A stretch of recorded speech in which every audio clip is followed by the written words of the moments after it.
Good afternoon. This is Dr. Stephen Evans. This is the second edition today of Outclick Magazine's live Facebook interviews. This afternoon, we're excited to welcome Niki Lopez, who is an activist, an artist, a change maker, graphic designer, wears many, many hats. She is now going to be on the other side of the interview table. She normally does her own programs. She has been streaming on our page. She's been a delight to work with and has been a great partner of ours with the magazine. So we're excited to welcome her to the program today. Thank you. Thank you for having me. Niki, we're excited to have you. I remember meeting you back when at Art Serve over on Sunrise, the very first day in Ed King's office. Yes. And it's just been following you ever since. You are doing an amazing job with your show. You stream on our page, and you have brought a whole new group of people, content to our page, in addition to your page. But I'll stop talking for a minute and let you tell people who is Niki Lopez. Okay. I'll try to say it as short as possible.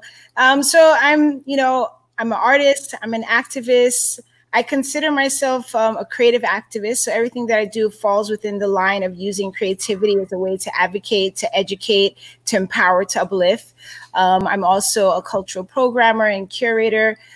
So I work with different organizations, nonprofits, grassroots organizations. I do graphic design, like you said, and do a lot of different things. So one of my initiatives that I'm a part of is a collective Artists for Black Lives Matter, part of the 1310 Bandits. I'm on a couple of boards, and I'm just always been connected to things that, addresses diversity, inclusion, LGBTQ issues, working with organizations that are focused on uplifting underserved communities and communities of color. And so it's a lot of things within that realm. I try to be connected and busy, but on my busiest day, I don't think I could ever keep up with you and your schedule. It's really amazing. Thank you. Thank you. We are most proud to have had you on our cover this month. Yes. So show it. Look, it's like two of you. You've even got the same shirt on. It was Yes, a great cover. Thank you. And this made for a really, really great issue this month. This has been so nice having you. So we did some. Where's the camera? We did a nice serious shot. Oh, we're up here. I got a swanky new camera, so I'm just learning how to use it. But this was so great. It shows off your serious side, that you take your work so seriously, and at the same time, your friendly personal side, and that you are just a real person to deal with. And every time we talk, I'm so inspired. Tell me about The Circle. This is the first thing we want to look at that you've been doing, this initiative and a video program. So The Circle is a weekly virtual video podcast, if you will.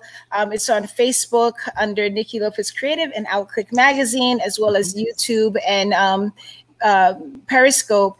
And so it's a half-an-hour show every Tuesday. I've been doing this since 2018, January 2018, mostly in South Florida. But when I travel, when I went to Israel, I interviewed someone. When I'm traveling, I interview someone.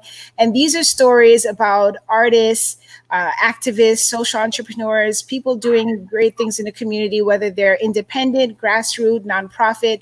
It's a space to hopefully inspire and motivate other people to have different ways that they can contribute and start that change within their community, as well as showcasing a lot of my creative friends. I'm an artist. I'm a visual artist and curator. I've been curating exhibitions for the past, since 2008. And so I work a lot with local artists, local visual artists, performing artists, work with a lot of grassroots organizations. Because like I said, even though I do graphic design, I am very particular of the people and the projects that I do graphic design work with. I'm connected to something that's impacting change, that's creating visibility, that's, diversity. And so it's not just like, hey, I got this shop, can you do my logo? Nah, maybe you want to go somewhere else. But it's just like, hey, this is for the community. This is for the LGBT community. This is for this underserved community. I'm drawn to those things.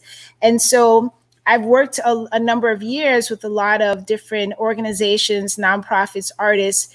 And so I wanted a space to create a platform to showcase that. You know, a lot of times, you know, people, you know, if you have money, you have access to a PR person that's going to do those things. But the media pretty much showcase what they feel is popular or palatable. Mm-hmm. And I wanted to create a space using what we have. You know, initially, most of my interviews, I have a little tripod, put up my phone, and also still that is just connected to being the change you want to see in the world, right? So we don't need a fancy computer and fancy video equipment to create a platform and share the stories that we feel are important. So that's kind of how the circle came about. And I've just been really grateful to keep it going for all, you know, for this long. Yeah, one of the things I've noticed that you do, you're not just it's not just about the action, it's about the people and it's the stories. You're telling the stories of the people, of the organizations. You've really interviewed some fascinating people, and you've gotten their story on what the organization is doing, what the situation is going on, based on their experience with the organization. There's some that stick out? I can already think of some, but I'm going to let you share some that have been memorable in your mind. Memorable in my mind.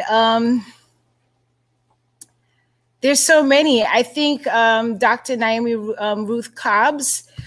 She is an LGBT Black lesbian activist. And she's one of the stories that sticks out in my mind in terms of, you know, when you're someone who is within the LGBT community, as well as, you know, within the Black community or a person of color, oftentimes, you know, the community wants you to choose. Well, are you Black or are you gay? You know, and it's just like, I'm both. So she's definitely someone that sticks out in my mind. Artists that, you know, they do multiple things. You know, along my journey in becoming a working artist, you know, like searching and finding my way, my voice, oftentimes people would say you have to do one thing, you have to have one focus, you have to one body of work. And I'm a creative. Like I want to be able, if I want to do watercolor, I do watercolor. If I want to sculpt, I want to sculpt. So stories where people are using multiple mediums are also something that's really important to me. So stories where people are using their skill sets to activate change. You know, sometimes people feel like, well, if I had money, I'll just donate. And so stories where other people are saying, okay, this is what we do to activate and promote change in our community. This is, so artists who are using their art form, you know, because sometimes people are limited in the ways. I have my little niece who she didn't get the memo that I'm live. That's all right. That's the best part. This is one of the best parts about doing these. You get to see where people live and what they're doing. This is one of the best parts. Hey, how are you? Welcome. Tia, yes. So, well, we're live, right? That's good. So there's a lot of different artists that I know that they're using their talents to impact the community. May Rain is a poet. There's so many. I can't even go into them, but I just feel like there's so many people who are just using whatever they have to talk about, you know, things that are important to them. And there's Angine Moss, who she has an organization that deals with children and people that's been impacted by molestation.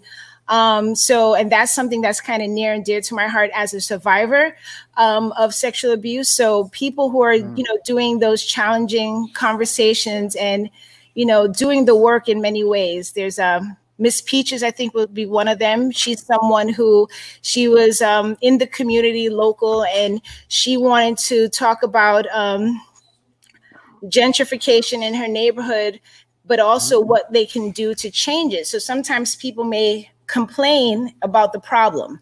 You know, this is what's happening in the community, you know, but they say it from a space of they're powerless. And I love that she was just like, I'm going to get involved with my local community. I'm going to get involved with local politics. I'm going to get involved and knock on doors and say, you have a power, you have a voice, and use it. So I'm very connected to stories like that. You are very connected in the community. We are already getting a flood of your fans. one of the questions, if you could interview someone famous that you've not interviewed, or maybe even not famous, who's on your list? Who's on your wish list? Mine would be someone like Carol Burnett, or someone like that. Who's on Niki Lopez's wish list to interview?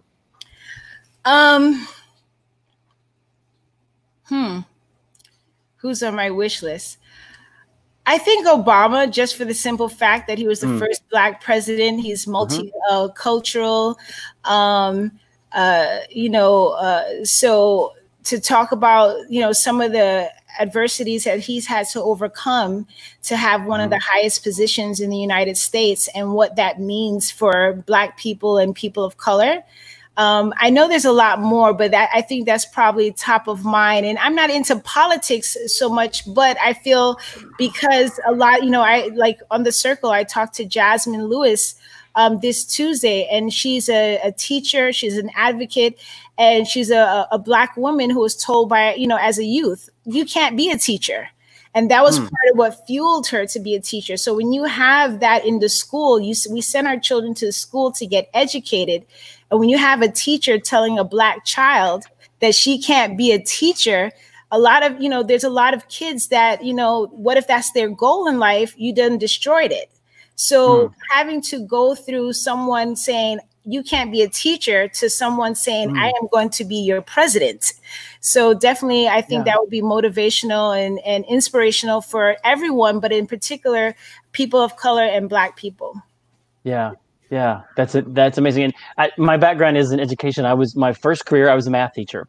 I was a math teacher. So I can't imagine someone telling me that's something I couldn't do based on color scan or sexual orientation or any of those factors, someone not telling me that. So that's, let's pop. Go ahead. No, I say it's really important because, like the world right now, we're at this gridlock of some people just waking up to realize racism is still loud and, kicking its heels. And they don't understand the systems of oppression and all those things that add to all the turmoil that we're experiencing right now. And it starts with education. It starts with education in the school, starts with education at home. And what the adults feel, they pass that along to their children. So when we have these problems that exist within our communities, we have to really work towards changing that. Yeah. Let's pop in some of the comments that maybe you can, before we move on to the next one. We'll, Jasmine, do you know Jasmine Lewis? Yes. Does ways to work in the community. She really helps people work through traumas with her art. Yes. So thank you, Jasmine. I just made a comment about her. I interviewed her this Tuesday on The Circle. Yeah. So she's, an advocate. She's a volunteer. She's a teacher. And so it was really a pleasure. And she's also a friend. So it's really nice. And so she's kind of referencing my project, What's Your Elephant? That's like one of my main projects. What's Your Elephant uses the arts to create safe spaces to talk about anything that's unspoken, like the elephant in the room topic. So, about abuse, about racism, equality, all these different things. Yes, that's our Facebook. We have Instagram. We have a website. We have a T-shirt if anybody wants to support. And, I do exhibitions and workshops where I invite the public to create, something about, a art piece about an elephant in the room topic, and we have conversations. So it's using the arts, but the discussion is as equally as important as the process and showcasing of the arts. And I do an annual show where I do the call for artists, and I'm asking artists for, themes that involve things that people don't want to talk about, like Black Lives Matter. Like there was this one artist, he said he was the last to know that his father was dying of an illness. There was a woman who everyone but her family knew that she was a lesbian. So we cover a lot of tough topics, and and just really really push the the importance of sharing, the importance of how that builds community, the importance of when you're sharing certain traumas and certain elephants, it actually not only takes away the stigma of it, but it also gives someone else that strength to share their elephant that they've been holding on to. Yeah. Yeah.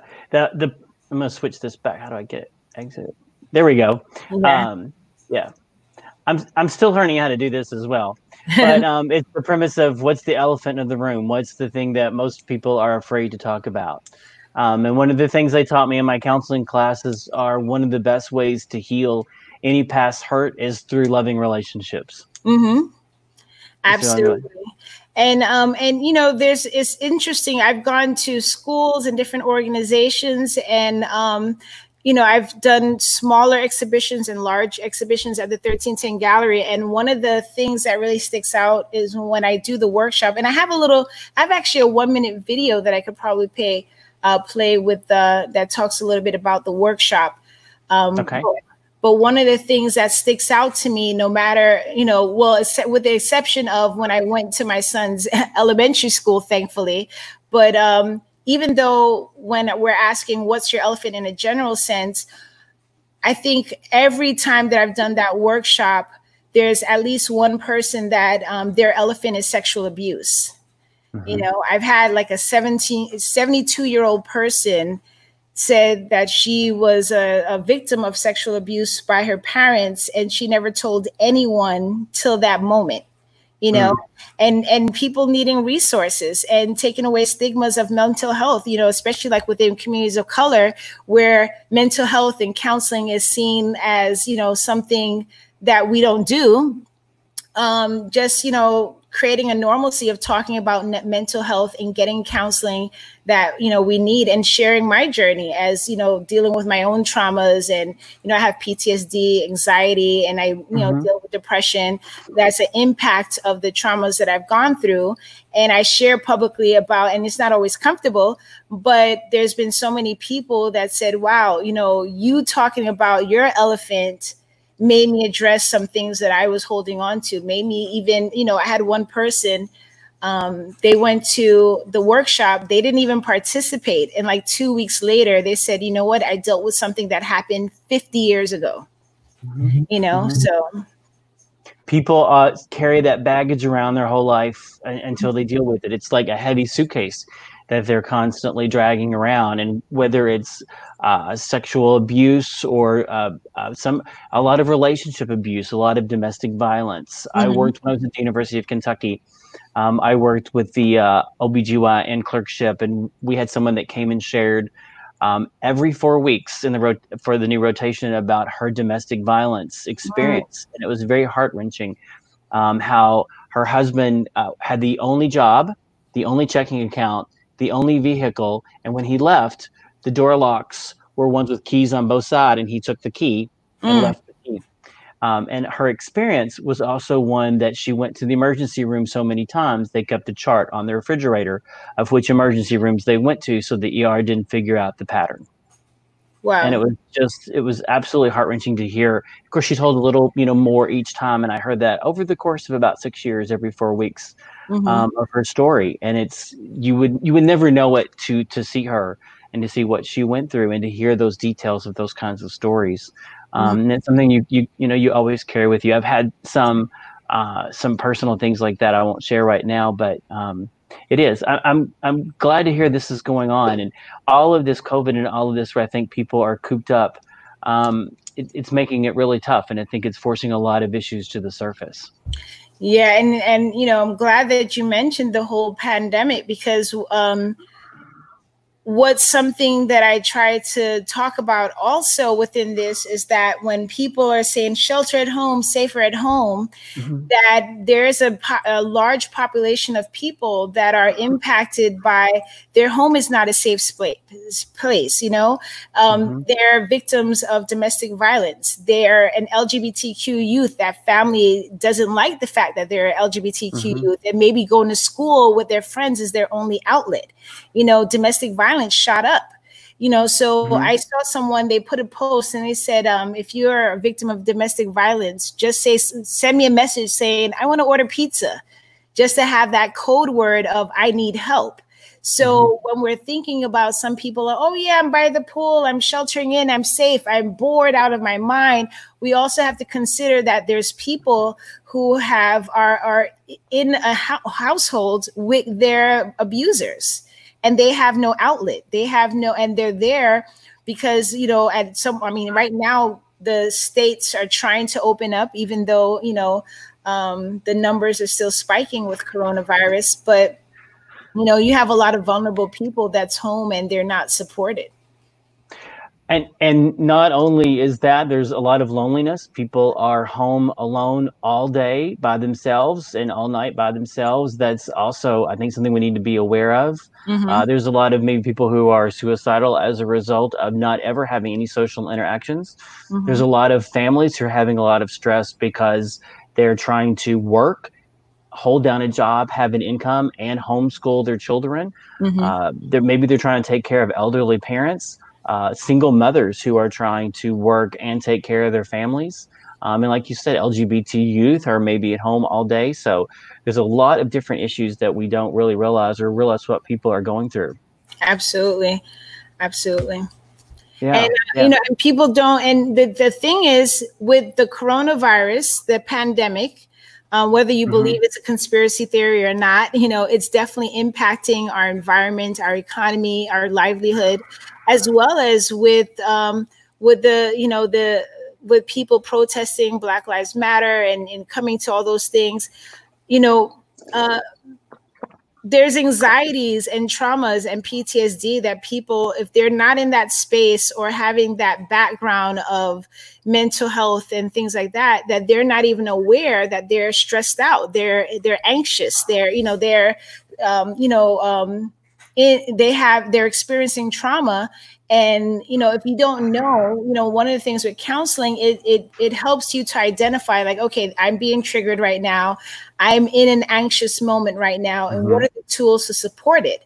But if someone has not done that work, whether it's through professional counseling or, you know, just one-on-one, however, there's many, you know, roads to that, they don't even know that they're stressed out because of these things. So they're just there and pent up and not knowing how to release that. And so with What's Your Elephant, I actually have a campaign that I'll be sharing soon where people could share like how they're feeling right now, and, you know, and have that space to just be comfortable. You know, sometimes, especially in the beginning of the pandemic, I would host a couple of Zoom meetings, and just so people could kind of check in and share where they're at with no judgment, you know, or share resources, have someone come in and do a breathing exercise and talk about the power of meditation and community, because people are, you know, they're not really focusing on that. And so that's something that could help us all. Yeah, and I think to compound that too, to exacerbate all of that, there's no church for people to go to for spiritual guidance or the socialization that church provides. There's no restaurants have not been open for people to go and relax and de-stress. The theaters, which provide inspiration for us, have been closed. The musical events, all of those kinds of things to help us rejuvenate our minds and bodies. The gyms have all been closed for people to go exercise and get the stress out has been, and even something as simple as going to the grocery store has been can be a stressful journey that is not, you know, is not there for us. So all of that really exacerbates all of those issues that you're talking about. And so it's going to compound even more so. And so we're going to be looking for more and more resources as time goes on. Absolutely. And arts is a great resource. You know, it's an under-recognized resource. You know, some people are doing it anyway. You know, people watching shows and listening to music and or producing shows. Those are all the arts. So, you know, the importance of arts as a tool for healing and a tool for conversating and bringing up these things. So those are things that I like to share and be an example with What's Your Elephant, or with the projects that I do that's outside of What's Your Elephant or in partnership with What's Your Elephant. Yeah. Let's share some of your comments. G Wright. Hey.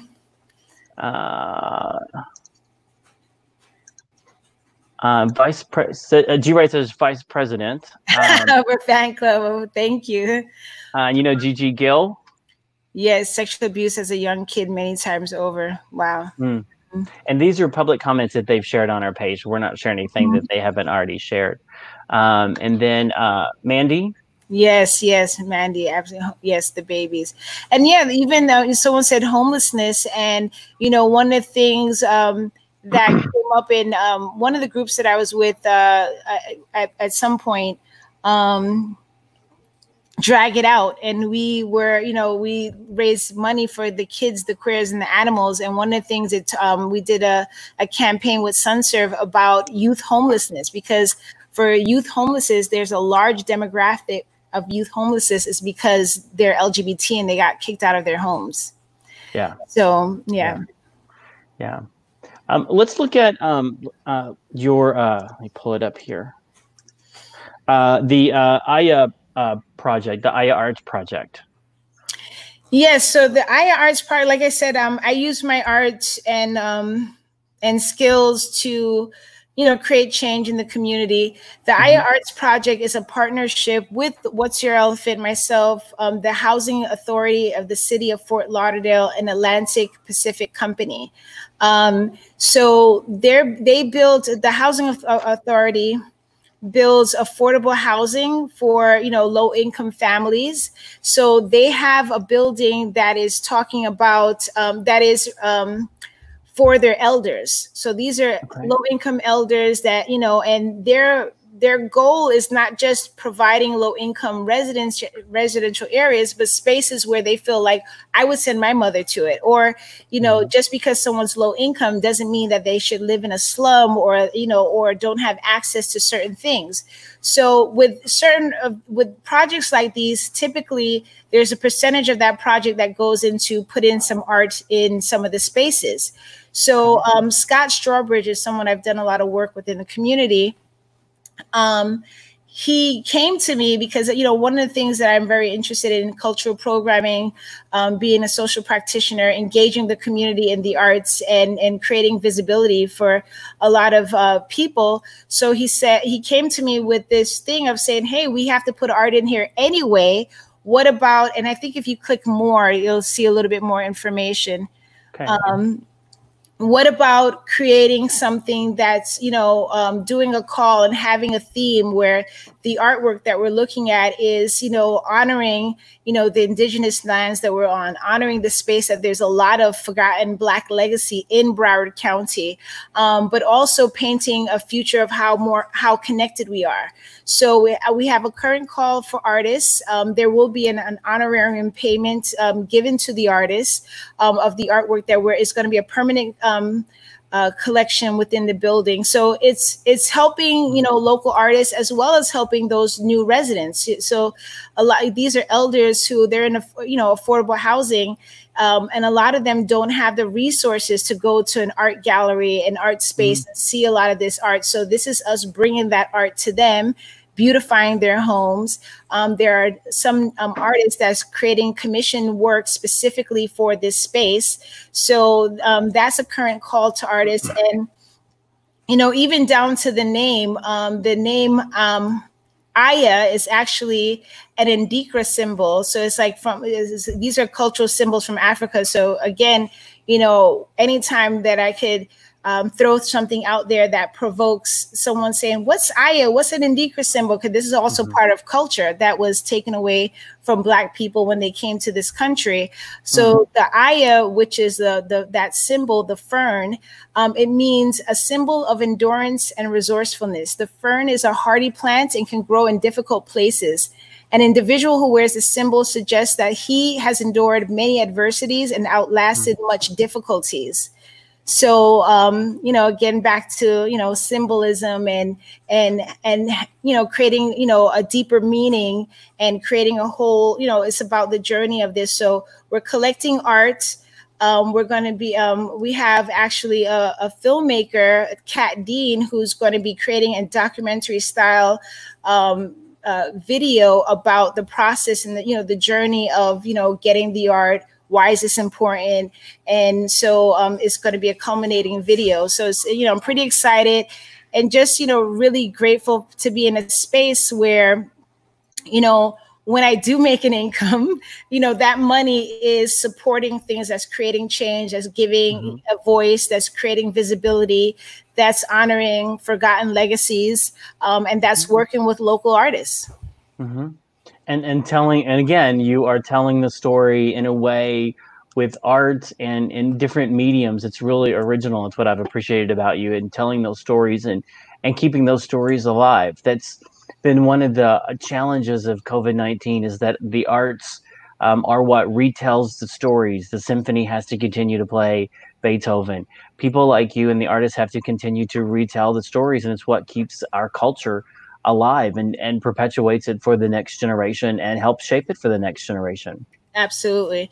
And a part of that, we're going to have not just collecting the art, but there's going to be a series of virtual chats. So, and collaborating with different people, like there's going to be a chat where we're going to have Emmanuel Lewis of Black Broward. He's an upcoming person in the community that's looking for and restoring a lot of Black history that's in, in Broward County. There are some people who know about Dr. Sistrunk and Mizell, that were significant Black people in Broward County, but there's a lot of other significant Black people in Broward County that people are not aware of. So he's taking out that, history and making sure that there's legacy created in that. So there's going to be several conversations that will be online connected to the Aya Arts Project, but connecting art to legacy, connecting why legacy is important, connecting to learning about the indigenous lands that we're on. And then where are we going to be able to find those? So on Facebook, I'm on Facebook at Niki Lopez Creative. That's Niki with 1 K. Okay. And, so either that or the What's Your Elephant, as well as on Instagram. So, but if you follow the hashtag Aya Arts Project, when I put that out there, they could get that. If they go to, I think Niki Lopez Creative, NikiArtStudio.com, there's a link to join my mailing list. So on social media, that's one of the things that I do, using social media to spread the message of, the projects that I'm a part of, the things that I endorse and support, and, other, things in the community that I feel is connected to, like, good intentions and, and positivity. I share on those channels and, whatever platforms that I have. Yeah. That's amazing.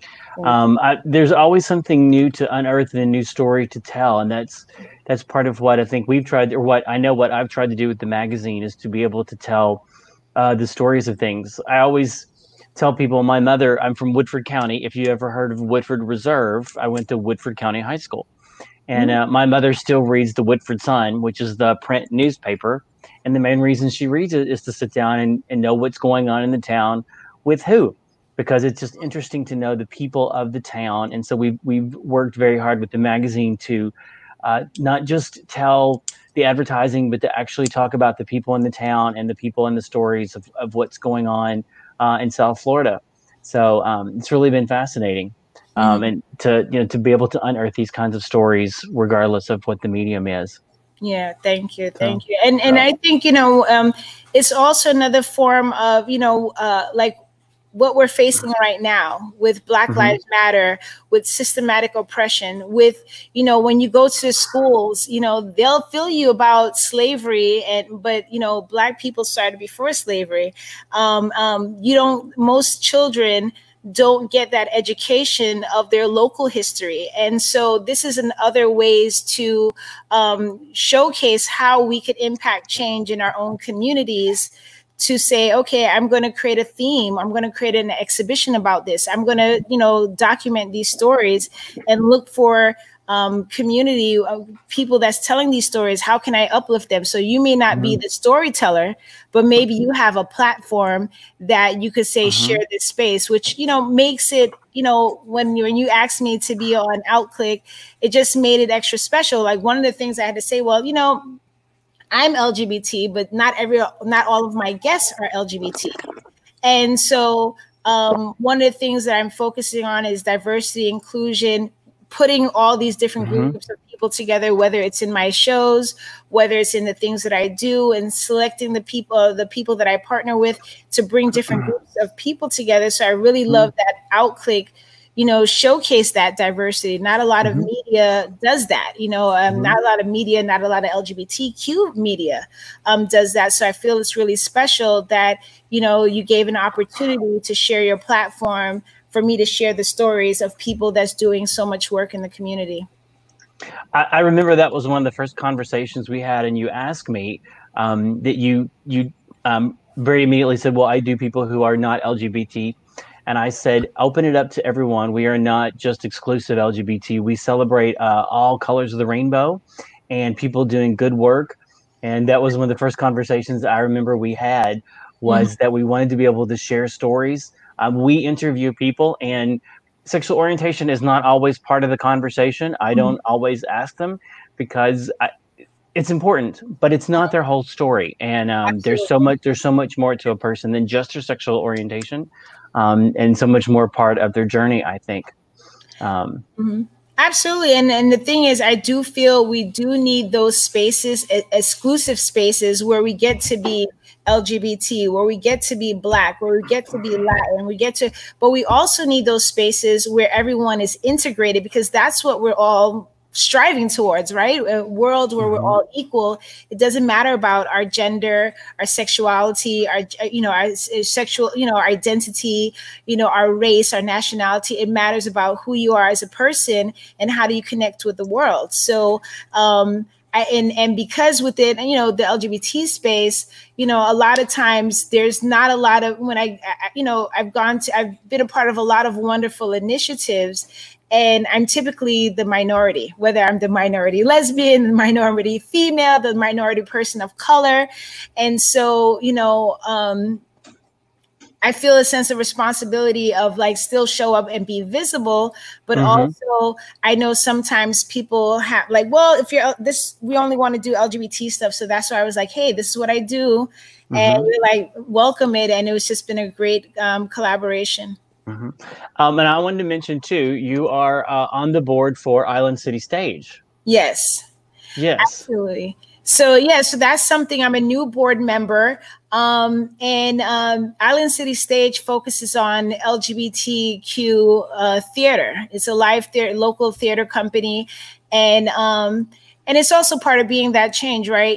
There's a lot of organizations right now that are saying Black Lives Matter, but they're not showing how they're integrating and how they're diversifying their board. So it's really an honor for me to be on that board and to be visible and to be one of those, connected to an organization who looks and says, okay, we don't have a lot of diversity, but what can we do about that? So I'm a brand new board member. It's been under a year. And so I'm just, COVID hit. So it changes a lot of things, a lot of adjustments, but I am definitely proud to be a part of that group.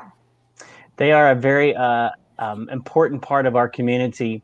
We've done Marty, we've done Andy. We interviewed one of their actors the other day, and they're such an integral part of our community. And they provide a good array of shows. They're serious. Some of them are funny. They do musicals, and so it's helped our local and travel LGBT. So we're a great supporter of Island City Stage. I didn't know you were part of their board just until a couple of months ago. I was digging through their website and saw that you're a part of their board. So I'm glad to have you on there, and that you're representing kind of us in a backhand kind of way, and then also working with them. So we're glad that you're doing that. Absolutely. Thank you. So we've got a lot of other stuff to talk about, but I think we probably want to wrap it up. If there's anything else in particular you want to mention before we wrap it up, I want to say it's really been great working with you and getting to know you. And like I said, I think I'm well connected. You just keep introducing one more person that I think, well, there's someone else I need to sit down and learn to know. And it's just absolutely been great. But tell me, is there anything else you wanted to cover? I know there's some other topics. Is there anyone in particular? You know what? I'm trying to think of something offhand. No, because I'm an artist. I think well, there's some of my artwork in the background. This is one of my pieces. Is actually a part of an installation. When I was talking, so the What's Your Elephant project, I have my own body of work within that called I Am the Elephant. So it talks about, you know, me being a sexual abuse survivor and growing up. I had a very peculiar background of growing up in this religious cult, and a lot of things happened to me. So within the project, I have my own artwork and pieces towards that. This is some of my art, and I have masks in the back and some of my abstract pieces. So yeah, I think we covered a lot of things. I definitely invite people, if they want to connect to me, they could search a little bit more. If they want to support some of the things that I do. Yeah, so if you click on, I think it's Niki Lopez Presents, the page that says Niki Lopez Presents at the top. At the top of this one? Yeah, it's the hashtag Niki Lopez Presents. It's services, clients, design. It's on the tabs, the navigation. Yeah, right there. Well, there it is. Gotcha. Yeah. Okay. So this is just some of you'll see some of the projects that I've done. So like Arts United years ago, they came to me and, you know, Arts United is an LGBT group, arts group, nonprofit, and they're predominantly a white group. And so they wanted to create something with diversity. So they asked me to curate, to program a Black lesbian event. And so this was We Rise, which is a Black lesbian slam poetry competition. So that's just, you know, some parts of the project that I did. And that was really nice. I also worked with, you know, Andy from Island City Theater was actually a part of the GLBX. They do that fundraiser, Artopia. So I created, so that actually, yeah, so Poetryville is something that I created. So there was two different types of art, two different activations. So I gathered some poets and we had this theme. I love themes. I love costume and makeup and mask and all those things. So I created this vaudeville type theme event. And so we had poets, and so they wanted something for the VIP section. So we had that model. So one of the things that we did is that we went to the VIP with a top hat. We had someone that was like the ringmaster, and we told people pick something out the hat. So when they picked something out the hat, it was actually one of the performers. So the performers would come and give an intimate performance to different people in the VIP section. And then we had a model who we told people to write a word on any word, you know, so I like things that are also interactive and a little provocative as well. So the second part of the show, the performers got on the stage and did their performances. And then we had a closing poet, Butterfly, who she does a lot of freestyle poets. So she did a freestyle poetry piece based on the words that was written on the model. So it became this collaborative thing that everyone was able to partake on. So those are different projects that I do. And, you know, we're all in costume and things like that. So it's also, you know, a different element of creativity and diversity in those type of spaces. So. That's awesome. That's amazing. The 1310 Bandits, you know, so the film team is a female-led, predominantly LGBT women, and we create stories that, you know, advocate, you know, diversity. And so that's something we won a bunch of awards a few years back with the Miami 48-hour film challenge. So, you know, I just like to be creative and do all those things. I'm really grateful to be able to, you know, create a life and lifestyle and living out of those things that I feel is important to me. And I just, you know, want to continue that work. You've had a lot of creative projects. What is, what's on your wish list? What's on my wish list? Yeah. If you had $1 million budget and you could create one project with unrestricted funds, what would it be? And I'll completely put you on the spot. And that's okay. Yeah, I know that wasn't in the memo. This wasn't in our discussion, so I'll put you on the spot. I think a wish list, or maybe 10 million. We'll leave it up to you. All right. I think a wish list is to have a space that's, 2 stories, a mixture of residential and commercial zoning. So I could have the bottom floor be like a gallery space that I could have workshops and different activities, and then a living space on top. So then I would have a space to do, my art exhibitions and workshops and collaborating with the community and having that space to do a lot of things, as well as, travel with What's Your Elephant. So to be able to go into different states and cities and countries and create programming that's using the arts to provoke these uncomfortable situations, conversations, and to do showcases. So that's something I'm definitely on my wish list. That would be great. We would be there with the camera front and center to be there for the opening of it. Thank you. Well, I've really enjoyed talking to you. I knew it would be. Every time we talk, there's my to-do list gets longer and longer and longer of things I need to do and things I need to get on and people I need to know every time I talk. So I knew this would be great. Let's remind everyone. Let me pull up my notes. Let's remind everyone your website. I know is really difficult to find. Is NikiLopez.com, right? NikiLopez.com is with 1K. What's your 1K? That's a mistake I keep making. It's 2, but it's 1. What's your elephant.org? Okay. That will have the main project that I do. I'm going to be working on some blog posts and sharing some of the things that I'm into. So a lot of the project that I do, one of my personal requirements is making sure that it's a partnership and is a fit with the What's Your Elephant mission. So I'm going to be putting things out on there. So yeah, those are pretty much, there's links to my social media. If you look up the hashtag Niki Lopez, Niki Lopez Presents, What's Your Elephant, Artists of Black Lives Matter, you'll see that work and you could connect, find those things online.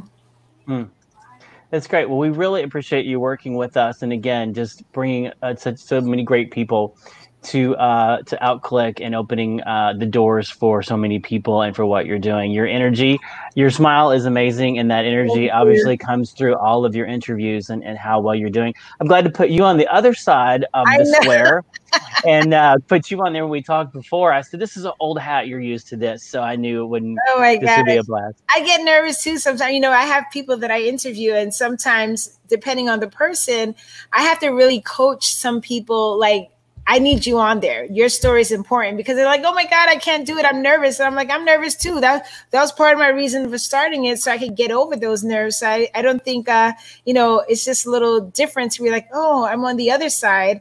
What do I say? What do I focus on? And, as an independent creative person, there's a need for me to have different projects going on, but there's also a desire. Like, I have to tell myself, okay, I don't have to, this rest time is fine too. So I tell people, you're talking about something you know about and something you're passionate about. The words will come automatically and the passion will come through what you're speaking. Yes. And it definitely has. Yes. So we really appreciate your time, Niki. I'm sure you've got a lot of things to do and to catch up on this afternoon. We look forward to your show. Remind people to the date and time of your show again. Yes, so every Tuesday, 8:30 to 9 p.m. Eastern Standard Time. On Facebook, you could find me on Niki Lopez Creative. You could find me on OutClick Magazine, and you could also find me on YouTube. Very good. And we are outclick.com, OUTCLIQUE.com. And you can also text OCQ to 22828 for more information on us. Niki, thanks. Everyone have a great night and a great afternoon, and stay safe. Thank you. Thanks for the opportunity. Take care.